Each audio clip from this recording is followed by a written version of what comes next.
This is your daily dose of all things royal.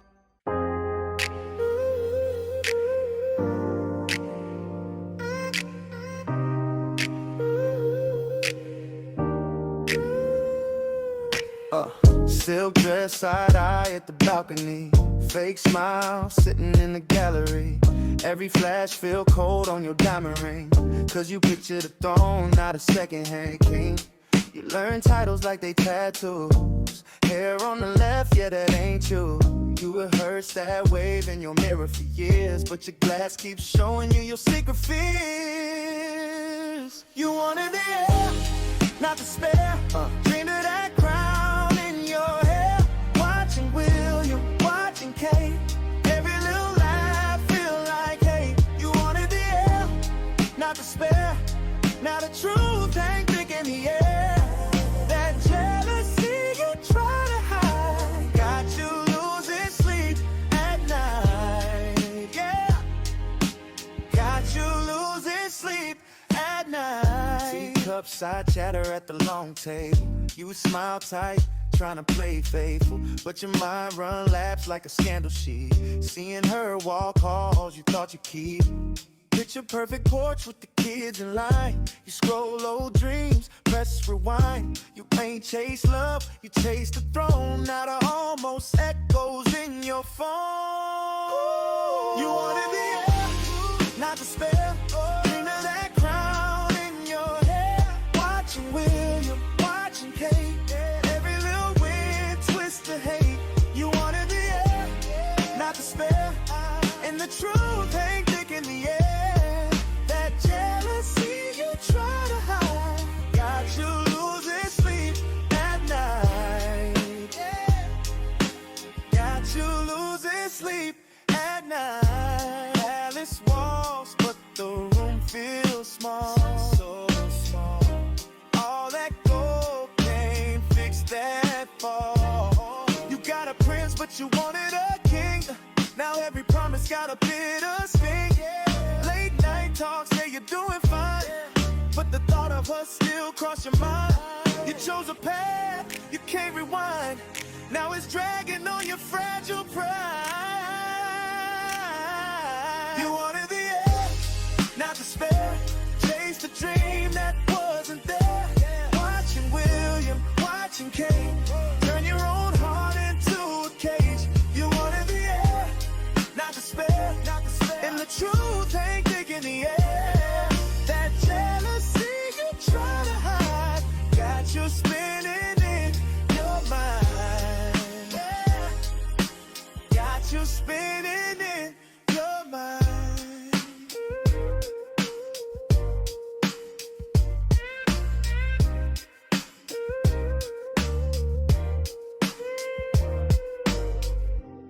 Welcome back, my gorgeous, good-looking friends. It's official. The king is coming to America. Buckingham Palace announces today, on the advice of His Majesty's government and at the invitation of the President of the United States, the King and Queen will undertake a state visit to the United States of America. Their Majesties program will celebrate the historic connections and the modern bilateral relationship between the UK and the US, marking the 250th anniversary of American independence. The King will continue to Bermuda to undertake His Majesty's first royal visit as monarch to a British overseas territory. At the same time, the White House also released its statement with President Donald Trump saying, from Truth Social, Melania and I are pleased to announce that their Majesties, the King and Queen of the United Kingdom, will visit the United States for a historic state visit from April 27th through the 30th, which will include a beautiful banquet dinner at the White House on the evening of April 28th. This momentous occasion will be even more special this year as we commemorate the 250th anniversary of our great country. I look forward to spending time with the King, whom I greatly respect. It will be terrific. I'm going to tell you this right now. This will be an event to watch. Let me go ahead and explain why. Let's go back to the official statement coming from Buckingham Palace. It kicks off with the first line, on advice of His Majesty's government. I know this is an obvious point to make, but it's clear King Charles is coming here on official state business. Meaning Keir Starmer wants a little bit of that soft diplomacy because of our relationship with the UK right now. We'll get into that in 1 second. But it's important to see that they're very clear with the next lines that I've highlighted here, where it says historic connections and the modern bilateral relationship between the United Kingdom and the United States. This to me feels like a changing of the guard. When he says the modern bilateral relationship, not the existing relationship, the modern bilateral relationship. And I believe this has everything to do now with Iran. Now, recently, I told you, don't listen to all the noise that's out there right now. There's a lot of propaganda being pumped out, and people have very different agendas that are contingent on Trump failing. The first one, the deep state right now is working harder than the devil. And that's because we have our midterms coming up. And it's not only the Democrats who understand that they need to get back control of both the House and Senate to stop Donald Trump from breaking up this new world order. It's also a way to hinder Donald Trump from getting anything done for the rest of his term. The Democrats will make the American people suffer for the rest of Donald Trump's term and blame it on him so they can set themselves up for 2028 to take back the White House. And that's why it's so important that we don't get caught up in the propaganda and that we understand what is really happening in Iran and this relationship that we have with the UK. Remember, King Charles is a globalist, and he is part of this New World Order. On the same day that it's been announced that the king will be visiting the United States, Donald Trump posts from his Truth Social account, all of those countries that can't get jet fuel because of the Strait of Hormuz, like the United Kingdom, which refuse to get involved in the decapitation of Iran, I have a suggestion for you. Number 1, buy from the U.S. We have plenty. And number 2, build up some delayed courage. Go to the strait and just take it. You'll have to start learning how to fight for yourself. The USA won't be there to help you anymore, just like you weren't there for us. Iran has been essentially decimated. The hard part is done. Go get your own oil. If you recall, it was a strategic move by the United States to offer insurance to the cargo ships that were going through the strait, where Lloyd's, who had the control over that insurance, was not willing to give, calling the UK's bluff, which Lloyd's is tied to the monarchy, through King Charles's Sustainable Markets Initiative pushing the green agenda. An agenda that has been disastrous for 99% of the population. But anyway, now we have a situation where money had been pumped into all of these initiatives, and Donald Trump knows that the UK doesn't have the resources to go and defend itself and get that oil from Iran. So do you see what he did here? He's now put the UK in a position to where they have to buy from us now. So I believe that this wonderful visit King Charles is going to make across the Atlantic is to really smooth out this new relationship that we're going on. Now, I do believe that the Trump administration is very weary of this so-called special relationship that we have with the UK. It's definitely not the same post-war friendship that we had after World War II. Definitely not. Like, if you haven't noticed, we're not seeing eye to eye anymore with our Judeo-Christian values or our view with democracy, especially when it comes to our freedom of speech, which here in the United States, that's a God-given right, a right that the UK is no longer protecting. And I believe that Keir Starmer and the Labour government are scrambling now because they essentially have destroyed this relationship that we have. Today, the Home Office under Shabana Mahmood posts this news on X, where they say police time will no longer be wasted investigating legal social media posts, freeing up officers to patrol the streets and tackle real crime. By scrapping non-crime hate incidents, we are balancing the protection of vulnerable communities while respecting free speech. Oh, it's a little too late, Shabana. Over recent years, guidance has failed to keep pace with the digital age and has led to officers being called out to people's homes over insults and routine arguments. New measures announced today will introduce a new system that will prevent police from recording lawful free speech. Forces will continue to ensure that reports from the public, which may lead to genuine harm, get the right response. I know this might be small, but you can thank the Trump administration for influencing this, because we were very clear that we want allies who share the same values that we uphold here in the United States. And free speech, as many of you know, is one that we fiercely defend and protect. But it's yet to be seen. I don't necessarily trust anything that this Labor government says, because they really do talk out of both sides of their mouths. Like, this could all be lip service and to just create the optics that the UK is defending and protecting free speech.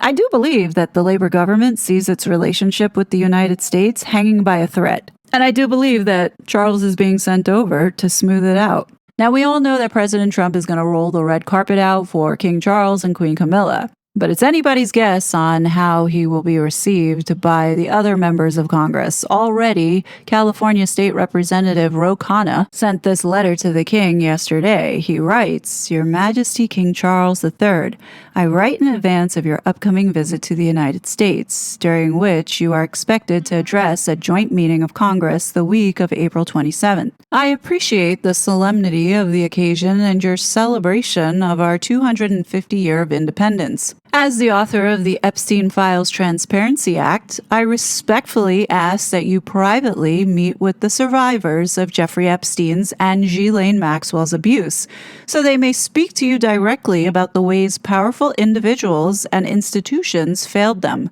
Survivors want this meeting. I make this request in light of recent developments in the United Kingdom, including renewed scrutiny of individuals and institutions with ties to Epstein and his network. These developments have raised serious questions about conduct, access, and whether positions of public trust were misused or whether public institutions helped shield wrongdoing. Your call for a full, fair, and proper investigation and for the law to take its course recognizes the seriousness of these concerns. As you are aware, this is not solely an American matter. Epstein's network had significant ties to the United Kingdom through Ghislaine Maxwell, through Epstein's relationships with British public figures, and through the social and political circles in which he operated. These connections raise broader questions about how Epstein was able to maintain influence, credibility, and protection across borders for so long. Additionally, members of Congress have sought testimony from both Andrew Mountbatten Windsor and Peter Mendelsohn regarding their respective ties to Jeffrey Epstein. Andrew Mountbatten Windsor did not respond. Peter Mendelsohn was also asked to appear before the Oversight Committee regarding his reported ties to Epstein and questions about whether sensitive information may have been shared improperly. He declined to cooperate, citing the existence of a criminal investigation. In both cases, Congress was unable to secure their cooperation or testimony. A meeting with survivors would provide an opportunity to identify any additional information British institutions and individuals may be able to share and open a dialogue about whether there will be a full accounting of how Epstein's and Maxwell's network operated in the United Kingdom. It would also ensure that survivors are heard directly and that these matters are addressed with transparency, seriousness, and accountability. Therefore, I would be grateful for the opportunity to arrange such a private meeting during your visit. I make this request with the full respect for the importance of your visit. Sincerely, Ro Khanna. Well, you got to give this guy credit for trying, but the likelihood of that happening is as likely as Meghan and Harry becoming king and queen. There's no way that King Charles would put himself in that kind of situation. No way. Yeah, I would say the most that will happen here is that there likely will be a carefully worded statement that says something to the effect that there's an ongoing investigation of which the king cannot be involved, and then make the statement that their hearts and minds are with the survivors or whatever, like exactly what William and Catherine did. as unfortunate as it is, even I am saying that that would not be a good idea. It'd be like a can of worms being opened. And in this case, I don't think we have any right to be asking the king to meet with these survivors. And the only reason why I say that is because they're not even holding our own people accountable. Like, why should they hold the king accountable when he had no involvement with Epstein? And another thing, I'd be a little weary as to who some of these survivors were. Some of them, yes, legitimately had been abused, but some that are really vocal were also complicit in some of this abuse. So, when you look at the motives behind Ro Khanna, he is a Democrat, and we know that these Democrats, everything that they do is to try and sabotage or make Trump look bad. So why would the king even dare walk into a room with some of these people when you don't know who you're going to be talking to? Like, that doesn't make any kind of sense. I wouldn't trust that with anything, in my opinion. If Ro Khanna and these women are really serious about getting justice, then why haven't they asked for a meeting with Pam Bondi or even the president? Or even better yet, get on the calendar of the first lady. Something just doesn't seem right there. And to me, I feel like that's a trap. Like, we need to focus on our own people. I think the king has enough on his plate with everything else that's going on in the UK. Like, if he won't meet with victims of the grooming gangs, what makes anybody think that he's going to meet with women who were tied to Epstein, who he had nothing to do with? A better idea is to bring Andrew over on the RAF and drop him off at the FBI. Otherwise, in my opinion, I think this letter was a waste of time, although I do give him credit for writing it. And I hate to say this, but honestly, I think Harry and Meghan have a better chance at meeting with the king over these survivors. What I'm afraid of with Donald Trump is that he does have these impulses. Even though he knows things are controversial, he doesn't stay away from it if it's going to bring good ratings. And we know that if Harry and Meghan reunite with the king, that's going to be like global all over the world. As is, it will be global when King Charles, comes to visit, but even that much more talked about. Like, instead of talking about it for a day, that we're going to be talking about it for a week if Harry and Meghan show up. And that's the thing that concerns me, because you know how Trump likes his attention. Like, I don't think so. The likelihood is slim because he does favor William and Catherine, and I don't think that that would be so good. But I could totally see the palace making the request to the White House for those two to be invited as part of the so-called reconciliation. Like, if that ends up happening, I think I would seriously vomit. Seriously. But we're just going to have to wait and see. I'm sure we'll know more as the date gets closer. I'm pretty sure Harry and Meghan are going to do everything that they possibly can to get an invite to that dinner. Oh, it's guaranteed that the month of April is going to be saturated with nonstop Harkle propaganda. It's going to be the will they, won't they be going to the state dinner? Will Harry get to see his dad while he's in America? You know how it goes. And I'm sure that we'll have some curveballs being thrown out at us during the month, as they always do. I mean, it literally is a non-stop circus with these two. But what do you guys think's going to happen? I know that I'm excited. Like, I can't wait to see what unfolds. It's going to be fun. So looking forward to that. But definitely let me know your thoughts below. As always, I will be back with more content. But until then, please be safe. And I'll talk to you later. Bye. Such a fraud.